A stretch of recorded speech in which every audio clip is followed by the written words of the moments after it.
Maharashtra news 24 सामान्य जनतेचा आवाज। वालूर खून आणि जबरी चोरी प्रकरण अखेर उघडकीस, परभणी पोलिसांचे मोठे यश। ऑक्टोबर 2025 मध्ये दिवाळी सणाच्या काळात सेलू तालुक्यातील वालूर येथे मंदिर परिसरात घडलेल्या निर्घुण खून आणि जबरी चोरी प्रकरणाचा स्थानिक गुन्हे शाखेने पर्दाफाश केलाय। या प्रकरणात बाबूराव उर्फ बाबूशा सावळा पवार वय वर्ष 60 राहणार पिटोरी शिरोसगाव जालना या सराईत गुन्हेगाराला अटक करण्यात आली आहे।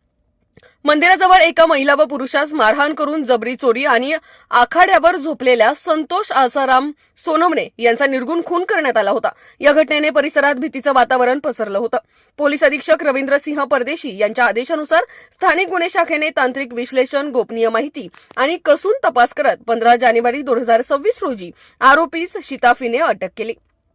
चौकशीत आरोपीने 3 गंभीर गुन्ह्यांची कबुली दिली असून सेलू, परभणी ग्रामीण आणि चारठाणा येथील गुन्हे उघडकीस आलेत। परभणी पोलीस दल नागरिकांच्या सुरक्षिततेसाठी अशा गुन्ह्यांविरोधात कठोर कारवाई करत राहील असा इशारा प्रशासनाने दिलाय।